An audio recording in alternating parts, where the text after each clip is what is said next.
आज की क्लास में बात करने वाले हैं यहाँ पे मापन में अनिश्चितता के बारे में। मापन में अनिश्चितताएं कैसे होती हैं? आपने बहुत बार देखा होगा कि केमिस्ट्री में यानी कि फिजिकल केमिस्ट्री में आपको बहुत बार कैलकुलेशन या फिर गणनाओं की यहाँ पे ज़रूरत पड़ती है। अब उन गणनाओं के लिए आपको क्या करना पड़ेगा? आप देखते हैं वहाँ पे कि सर बहुत बार ऐसा होता है कि बहुत बड़ी बड़ी कैलकुलेशन आती है। क्यों? क्योंकि जितनी छोटी इकाई रहेगी उतना बड़ा नंबर आता है, और जितनी बड़ी इकाई रहती है उतना यहाँ पे छोटा नंबर आता है। यदि आप देखते हैं तो आपने क्या देखा कि कोई भी पदार्थ है उसमें क्या उपस्थित है? परमाणु उपस्थित है। अब परमाणु इतना छोटा होता है, मैं आपको यदि बोल देता हूँ कि एक मोल बराबर कितना होता है, तो आप बोलेंगे सर 6.02 गुणा 10 की घात 23 परमाणु या फिर अणु, यही बोलेंगे। तो यहाँ पे आपने देखा था कि ये नंबर कितना बड़ा है। मोल अवधारणा, मोल संकल्पना आपने पढ़ी थी, तो आपको मैंने बताया था ये नंबर कितना बड़ा है। तो यहाँ पे इस तरह के बहुत बड़े बड़े नियम, बहुत बड़े बड़े यहाँ पे बहुत ही बड़े बड़े अंक आ जाते हैं, बहुत ही बड़ी बड़ी संख्याएं आ जाती है। आप प्रकाश के वेग को ही देख लीजिए, वो भी बहुत बड़ी संख्या है, ठीक है। तो इन सभी संख्याओं को यदि हम सोल्व करते हैं तो वहाँ पे कुछ ना कुछ अनिश्चितता आती है। आप देख सकते हैं यहाँ पे, यदि मैं बात करता हूँ 2 ग्राम हाइड्रोजन की, तो आप देखेंगे वहाँ पे कि अणुओं के लिए संख्या कितनी होगी? ये वाली इतनी बड़ी सी संख्या होगी, ठीक है।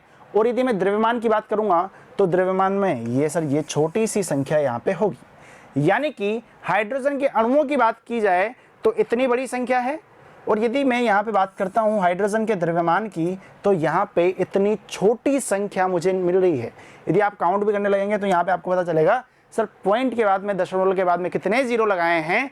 23 जीरो लग करके 166 ग्राम लिखा हुआ है। यानी कि छोटी संख्याएं भी आ रही हैं और बड़ी संख्या भी यहाँ पे आ रही है। अब इनके बारे में बात करते हैं, तो इनको सोल्व करने का यानी कि इस कठिनाई को दूर करने का सिर्फ और सिर्फ एक तरीका है, उसे बोला जाता है वैज्ञानिक संकेतन या फिर चरघातांकी संकेतन। क्या बोला जाएगा उसको? वैज्ञानिक या फिर चरघातांकी संकेतन। यदि चरघातांकी संकेतन या फिर वैज्ञानिक संकेतन की बात करूं तो एक जनरल फॉर्मूला रहेगा, एक जनरल यहाँ पे फॉर्म रहेगी, उसमें आपको कन्वर्ट करना है। वो कौन सी रहेगी? n गुणा 10 की घात n। क्या बोला मैंने? n गुणा 10 की घात n, जहाँ पर जो ये स्मॉल n है वो क्या है भाई मेरे यहाँ पे? चरघातांक है। किसका?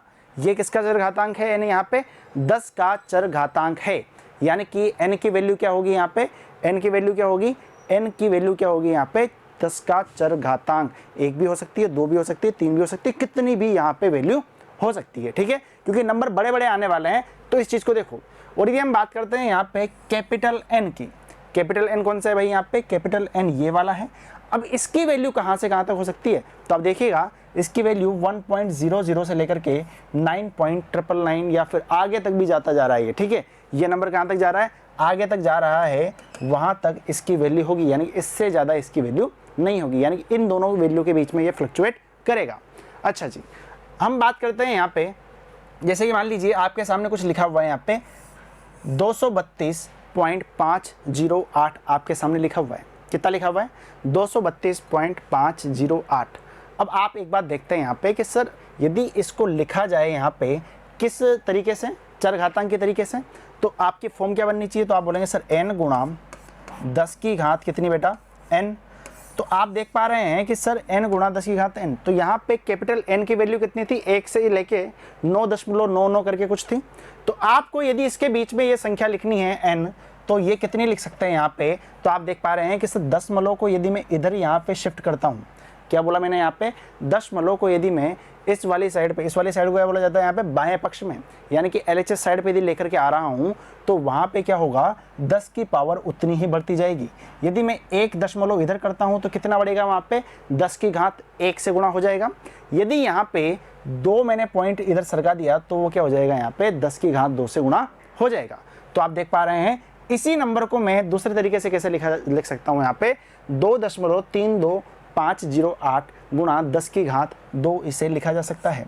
तो आप देखिए ऐसा लिखते समय दशमलव को 2 स्थान बाईं ओर ले जाया गया है, और वैज्ञानिक संकेतन में 2 जो है, वैज्ञानिक संकेतन में जो 2 है यहाँ पे 10 के ऊपर चिपका हुआ, वो क्या है? वो 10 का चरघातांक है।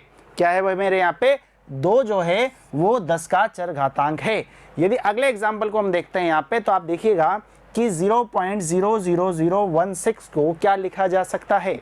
तो आप बोलेंगे सर फॉर्म तो अपनी वही रहेगी, n गुणा 10 की घात n। तो आप देखिएगा यहाँ पे, यदि मैं इस दशमलव को इधर खिसकाता हूँ, तो क्या बोला मैंने, इस दशमलव को यदि मैं इधर खिसका रहा हूँ तो यहाँ पे 10 की पावर तो बढ़ेगी, लेकिन पहले तो 10 की धनात्मक पावर चल रही थी, अब यहाँ पे 10 की जो पावर रहेगी यानी कि जो घात रहेगी वो किस में बढ़ेगी, वो नेगेटिव में बढ़ेगी। तो आप देख पा रहे हैं, यदि 1 पॉइंट इधर सरकाता हूँ तो कितना आएगा, -1 पावर, 2 किया तो -2, 3 किया तो -3, और यदि 4 कर दिया, यदि मैं इसको 1.6 लिख दूँ तो कितना आ जाएगा, 10 की घात -4 ये आ जाएगा। यानी कि इस नंबर को मैं ऐसे भी लिख सकता हूँ।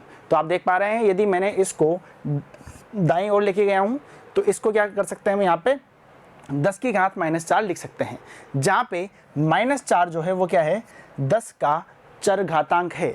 तो इस चीज़ का आपको ध्यान रखना है, ये किसका चरघातांक है। ठीक है जी।